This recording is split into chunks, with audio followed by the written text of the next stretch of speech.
అదే ఇవాళ ఈ మదన్మోహన్ అన్న ఆయన ఆమె భర్త అమెరికా పంపించి ఆమె భార్యతో ఈ విధంగా ఉండటం అనేది చాలా దారుణం. ఒక భర్తగా అతను పడే బాధని ఈ రాష్ట్రంలో ఉన్న సాటి మగవారు అందరూ చూసి చాలా జాలిగా, చాలా స్పందనగా, ఏంటి ఈ పరిస్థితి పాపం ఇతనికి, నిజంగా మా బిడ్డకి తండ్రి ఎవరో చెప్పండి అని చెప్పి ఒక వింత ప్రశ్న లేవనెత్తే పరిస్థితులు కలగజేసిన గౌరవనీయులైన ఎంపీ విజయసాయిరెడ్డి గారు, అది ఎంతవరకు సమంజసం అనేది ఒకసారి ఆలోచించండి. అదే మీలో ఎవరన్నా జరిగితే, ఒక ఎస్టీ ఎరుకల మహిళ శాంతి గారు మరి ఈ విధంగా ఇంత అపాస్పాలైపోయి రాష్ట్రంలో ప్రతి ఒక్కళ్ళు టీవీ పెడితే అదే వస్తుంది, మీడియా ఏది పెట్టినా అదే వస్తుంది, యూట్యూబ్ కొడితే అదే వస్తుంది. ఇక యూట్యూబ్ వాళ్ళకి కానీ మీకు కానీ, అలాగే మా మహావంశీ వాళ్ళకి కానీ, వంశీ గారు వాళ్ళకి కానీ, అలాగే వెంకట్ గారు వాళ్ళకి కానీ, ఇంకా మిగతా TV5 సాంబశివరావు వాళ్ళకి కానీ, ఇట్లా ఉన్న పెద్దలందరికి కూడా ఇప్పుడిప్పుడే గత ప్రభుత్వం చేసినటువంటి 14 లక్షల కోట్ల అప్పు ప్రతి ఒక్క డిపార్ట్మెంట్ను గాడిలో పెట్టుకుంటూ 7,500 కోట్లు గ్రామీణ స్థాయి నుంచి రోడ్లన్నీ డెవలప్ చేయడానికి తీసుకొచ్చి ఇవాళ డెవలప్ చేస్తున్నటువంటి విషయాన్ని మీరు హైలైట్గా ఫ్రంట్ పేజీలో వేసి మీడియాలన్నీ ఫోకస్ చేయండి. 3,000 కోట్లు అమరావతి డెవలప్మెంట్ కోసం తీసుకొచ్చారు నిన్న, అది హైక్ చేయండి. పోలవరానికి అక్కడ ఉన్నటువంటి వర్క్ నిమిత్తం గ్రాంట్ చేయించుకుని వచ్చుకున్నారు, అది హైక్ చేయండి. రైతుల కోసం పడే కష్టాన్ని మీరు హైక్ చేసి ప్రభుత్వం, పవన్ కళ్యాణ్, చంద్రబాబు గారు తీసుకునే అభివృద్ధి కార్యక్రమాలు ఎలా ఉన్నాయి చెప్పండి. అట్లాగే బిహెచ్సిఎల్ వచ్చింది, పెద్ద ఫ్యాక్టరీ వచ్చింది. అట్లాగే పారిశ్రామికవేత్తలు వచ్చారు, మనకు పెట్టుబడులు పెడతాకి పారిశ్రామికవేత్తలు వచ్చారు, జిందాలోళ్ళు వచ్చారు, మిట్టలోళ్ళు వచ్చారు. అలాగే ఈ మన అనిల్ అంబానీలు, సునీల్ అంబానీలు కూడా వచ్చేసారు. అవి మీరు హైక్ చేయకోకుండా విజయసాయిరెడ్డి ఏదో తప్పు చేసినట్టు. అసలు విజయసాయిరెడ్డి ఏంటి, ఇంకా విజయసాయిరెడ్డిని ఎక్కడికి ఓడించి కూర్చోబెట్టాలో అక్కడ కూర్చోబెట్టేశారు మీరు. ఇంకా ఈ విషయాన్ని ఎత్తటం ఎందుకు? మీరు ఎత్తటంలో కూడా ఒక విధంగా తప్పు లేదండి. ఆ రోజున అసెంబ్లీలో ఇదే గౌరవనీయులైన చంద్రబాబు గారు భార్యా పిల్లల్ని ఏ విధంగా మాట్లాడారు, అట్లాగే పవన్ కళ్యాణ్ గారి భార్యా పిల్లల్ని ఇంటికి వెళ్ళి లేపుకొచ్చి నరికేస్తాను, లేదంటే మానభంగాలు చేస్తానని నిజంగా ఎంతో ఓర్పు నేర్పు ఉండబట్టి ఇవాళ కూడా మీరు మీ కార్యకర్తలను పవన్ కళ్యాణ్ గారు కూడా నిన్న కూడా వార్నింగ్ ఇచ్చారు, వ్యక్తిగత దోషాలకు వెళ్ళొద్దు, పార్టీలను మనం విమర్శించొద్దు, చేసిన పనుల వరకు విమర్శిద్దాం, మనం ఏ విధంగా అభివృద్ధి చేద్దాం. ఇంతవరకు ఒక్కళ్ళు జన సైనికులు, నిజంగా సైనికులు, ఎవరికన్నా కార్యకర్తలు ఉంటారు, ఆయుధాలు లేని సైనికులను చేసినటువంటి పవన్ కళ్యాణ్ గారు ఎవరినన్నా మాట్లాడిస్తున్నాడా? సొంత కార్యకర్తలను కూడా, నా ఫ్యామిలీని కూడా వదిలేస్తాకి సిద్ధం, మిమ్మల్ని వదలలేనా, నాకు చెడిపోయి వచ్చే విధంగా మీరుంటే కుదరదని క్రమశిక్షణగా ఉన్నారు వాళ్ళు. మీకు 68 ఏళ్ల వయసులో ఒక బిడ్డకి తండ్రిని చేయటం అది సమంజసమేనా? ఈ అల్లరవద్దని తెలియదా?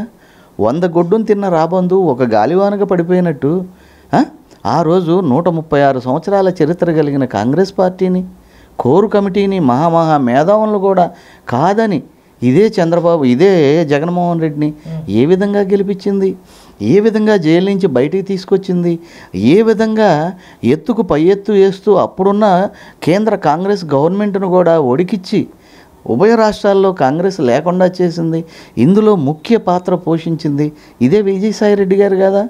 ఇవాళ చూడు ఎక్కడి నుంచి ఎక్కడికి వచ్చేసావో. నిన్నగాక ఉన్న ఒక ఎస్సీ ఎమ్మెల్యేని మీరు సస్పెండ్ చేశారు, ఇతన్ని ఎందుకు సస్పెండ్ చేయట్లా? పార్టీ కింద నష్టం చేసినటువంటి వాడిని ఎందుకు చేయట్లా? విజయసాయి రెడ్డి అనేసరికి కమ్యూనికేషన్ అక్కడ ఉందా? లేదు. జగన్మోహన్ రెడ్డి గారి ఎలిగేషన్స్, ఆయన మొన్న ఉన్న అభియోగాలు, ఆయన చేసిన తప్పులన్నీ కూడా బయట పెడతాడని భయంగా ఉందా? ఎందుకని మీరు బయట చెప్పలేకపోతున్నారు? ఎందుకు సస్పెండ్ చేయలేకపోతున్నారు? గంట అరగంట అని మాట్లాడిన అంబటి రాంబాబు గారిని అలా ఉంచారు, బట్టలన్నీ ఊడదీసి న్యూడ్గా కనపడిన హిందూపూర్ ఎంపీ మాధవ్ గారిని అలాగే, అరగంట వచ్చి వెళ్ళిపో, 10 నిమిషాలు వచ్చి వెళ్ళిపో అని అవంతి శ్రీనివాస్ని అలాగే. ఈ సాంప్రదాయం మీదేనా? ఆ రోజు దేవతల్లాగా ఈరోజు రాజకీయ నాయకులకి ఆంక్షలు, దిశ చట్టాలు, ఇంకోటి వాడి భార్య ఈడి భార్య, వాడి స్థలం ఈడి పొలం అనేది ఉండదా? మీరు చేసే కబ్జాకి భూములతో సహా ఆంధ్రప్రదేశ్లో ఉన్న మహిళలు కూడా మీకేమీ వేరే ఏమి లేదనుకుంటే ఇక మహిళలను కూడా మీరు కబ్జా చేసేస్తారా? అలాగే ఉందో చూస్తుంటే ఏంటండి ఇది? ఎంతవరకు సమంజసం? తప్పు కదండి. దీనికి ఒక ఎక్స్ప్లెనేషన్ ఇవ్వండి. నేను చేయలా, నాకు సంబంధం లేదు, నా వయసు 68, 69 సంవత్సరాలు, నాకు ఈ విషయానికి అసలు అదే నాకు ఈ సంబంధం లేదు, నా DNA తీసుకోండి, నా బ్లడ్ తీసుకుని DNA టెస్ట్ చేసుకోండి అని చెప్పి ఒక మాట చెప్పండి. మీ సైడే కదా కాణిపాక వరసిద్ధి వినాయకుడు, అక్కడికి వెళ్ళి ఒక ప్రమాణం చేయండి. రాష్ట్ర ప్రజలు అందరికి కూడా కాణిపాక వరసిద్ధి వినాయకుడి మీద నమ్మకం ఉంది. ఇంకా ఇది ఇక్కడతో క్లోజ్ అయిపోద్ది. దేనికి మీరు దీన్ని కంటిన్యూ చేస్తున్నారు? ఎప్పుడైతే పవన్ కళ్యాణ్ గారి మీద ఇక విమర్శలు చేయటానికి ఆయన రాజకీయంగా ఎప్పుడు పదవులు అనుభవించి లేరు, అది అందరికీ తెలిసిన విషయమే కదా. ఇక ఆయన అవినీతి కేసుల్లో ఎలా ఇరికిస్తారు? అక్కడ ఛాన్స్ లేదు ఆయన గురించి. కాబట్టి ఇక ఆయనకి ఉన్న ఆయన జీవితం ఏదైతే వైట్ పేపర్ లాంటి దాని మీద ఒక మచ్చ ఏదైతే ఉందో 3 పెళ్ళిళ్ళు, అవన్నీ అఫీషియల్, ఆయనకి ఏది అన్అఫీషియల్ కాదు. అక్కడ ఆయన ఓపెన్గా సభల్లో కూడా చెప్పిన సందర్భాలు, అరే బాబు నా టైం బాగోక కర్మకాలు ఇట్లా, అది కూడా మనోవర్తి చెల్లించి, ముందు భార్యలకి చెల్లించి డైవర్స్ తీసుకొని మళ్ళీ నేను చట్టపరంగా నేను వేరే పెళ్లి చేసుకున్నానని చెప్పేసి ఆయన క్లియర్ కట్గా చెప్పారు. కానీ వేరే అవకాశం లేక ఆయన రాజకీయంగా కుంగదీయడానికి ఇలా విమర్శలు చేస్తూ వచ్చారు. ఆ రోజు మనం చూసాం గత ప్రభుత్వంలో ఏ విధంగా అయితే మంత్రుల దగ్గర నుంచి స్వయంగా సీఎంఏ మాట్లాడిన సందర్భాలు చాలా ఉన్నాయి. ఎలాంటి ప్రభుత్వ సంక్షేమ పథకాలు అమలు చేసే క్రమంలో ఆ సభల్లో కూడా సీఎం గారు స్వయంగా విమర్శించిన సందర్భాలు చాలా ఉన్నాయి. అప్పుడు మేము ప్రతి విమర్శలు కూడా చేసాం, మీ అందరికీ తెలుసు మీడియా వాళ్ళకి. ఈ రోజున మీడియా పనేంటి?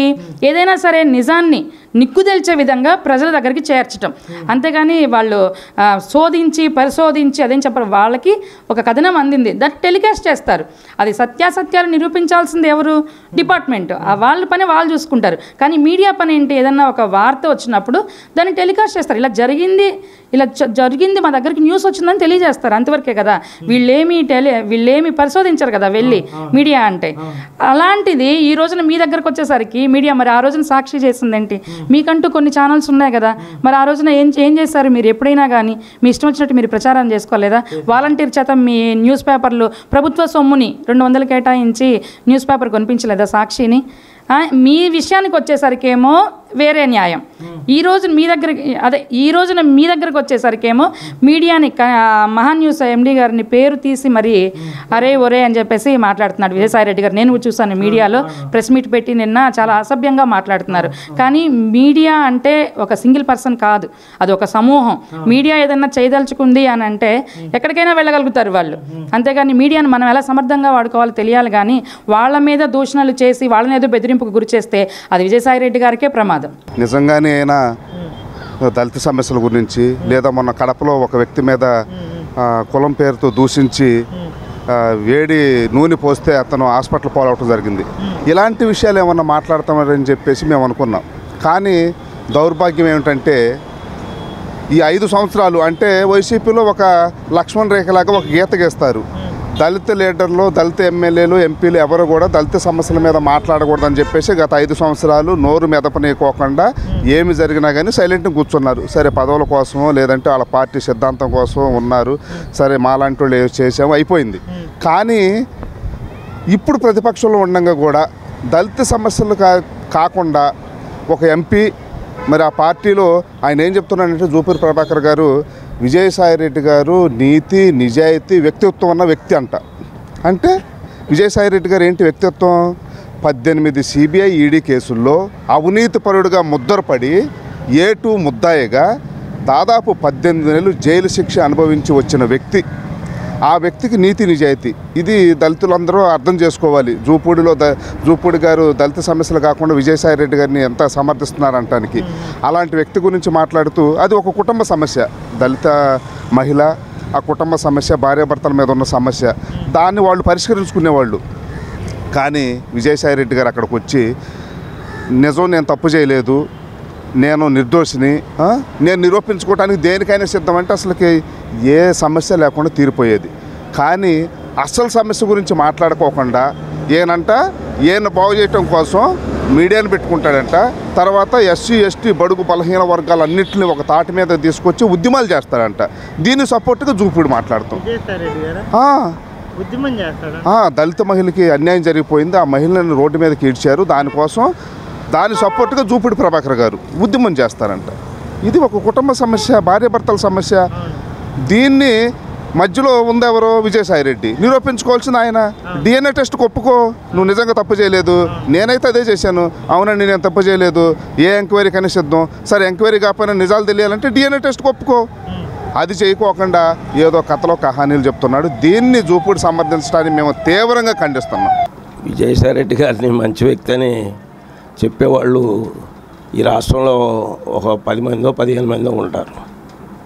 ఎందుకంటే ఆయన వల్ల లబ్ధి పొందినటువంటి వాళ్ళు. అంతే తప్ప విజయసాయిరెడ్డి గారు ఎంత దుర్మార్గుడో, విజయసాయిరెడ్డి గారి చరిత్ర ఏమిటో ఈ రాష్ట్ర ప్రజలందరికీ తెలుసు. ఆయన కళ్ళు చూసినా చెప్తాయి. ఆయన కళ్ళు కామాంధుడు అని చెప్పడానికి ఒక నిదర్శనం, ఒక వీధి రౌడీ లాంటి వాడిని చెప్పడానికి కూడా ఆ కళ్ళు, అతని ఫిజిక్కు నిదర్శనం. టైం వచ్చి అతని ఆ హోదాలు వచ్చినాయి తప్ప ఆ హోదాకు కూడా తగినటువంటి వాడు కాదు విజయసాయిరెడ్డి.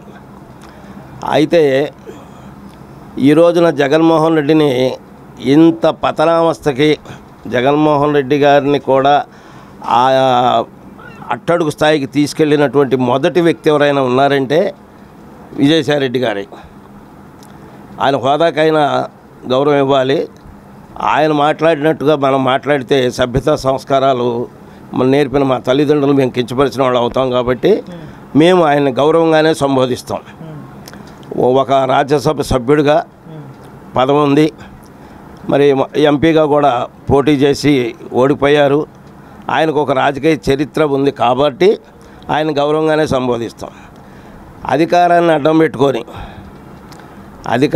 అడ్డం పెట్టుకొని బడుగు బలహీన వర్గాల మహిళల్ని లోబర్చుకొని వారి కుటుంబాల్లో చిచ్చుపెట్టి, ఆ కుటుంబం భార్య, 2 ఆడపిల్లలు, భర్త ఉన్నతోద్యోగం చేస్తున్నటువంటి భర్త, ఆ కుటుంబంలో డబ్బు ఆశ చూపించి వాళ్ళకి ఆ ఇళ్ళు కొనిపిస్తామని చెప్పి ఆశలు చూపించి, ఆ విధంగా ఒక ఉన్నత స్థానంలో ఉండి ఉద్యోగం చేసుకున్నటువంటి ఒక ఎస్టీ మహిళను మరి బెదిరించి కానివ్వండి, డబ్బాసు చూపించి కానివ్వండి, పక్క మీదకి రప్పించుకొని ఈ రోజున ఆమెకి తన ద్వారా గర్భాన్ని కూడా కల్పించినటువంటి ఇటువంటి నీచుల్ని శిక్షించాల్సినటువంటి అవసరం ఉంది. ఇవాళ హైకోర్టు కూడా దీన్ని సుమోటోగా తీసుకొని, ఇందులో చిక్కు ప్రశ్న ఏం లేదు, ఆవిడ స్వయంగా ఆవిడ భర్త చెబుతున్నాడు, మా కాపురంలో చిచ్చుపెట్టి నా భార్యతోటి అతను సంభోగించి ఒక బిడ్డకు తండ్రి అవ్వాలి, నాకు ఆడపిల్లలే ఉన్నారు, మగపిల్లలు లేరు కనుక నీ ద్వారా ఒక మగపిల్లవాడిని కనాలి అని చెప్పేసి ఆవిడ మీద ప్రెషర్ చేసి మరి ఒక మగబిడ్డను కన్నాడు అని చెప్పి ఆవిడ భర్త చెప్తున్నాడు. దీనికి విజయసాయిరెడ్డి గారు ఈ వార్తను ప్రసారం చేసినటువంటి మీడియాని తిట్టాల్సిన అవసరం లేదు, ఆయన్ని విమర్శించినటువంటి వాళ్ళని బెదిరించాల్సిన అవసరం లేదు. ఒకటే అడుగుతున్నాడు ఆయన భర్త, ఏమడుగుతున్నాడంటే విజయసాయిరెడ్డి గారిని DNA టెస్టుకు రెడీ అవ్వమని చెప్పండి. ప్రజాక్షేత్రంలో ఏ తప్పు చేయకపోతే ఈ సవాలుకు స్వీకరించడానికి విజయసాయిరెడ్డి గారికి ఏముంది అభ్యంతరం చెప్పండి నాకు. కానీ విజయసాయిరెడ్డి గారి మనస్తత్వం ఇటువంటి మనస్తత్వమే. ఇవాళ ఇది బయటకు వచ్చింది కాబట్టి మనం శాంతి గారి విషయం మాట్లాడుకుంటున్నాం. కానీ బయటికి రాకుండా ఆయన యొక్క అప్సతూలిక తల్పాలపై ఎందరో ఆడబిడ్డల యొక్క మానాలను గాలిలో కలిసిపోయినాయి. అటువంటి సందర్భాలు ఎన్నో ఉన్నాయి.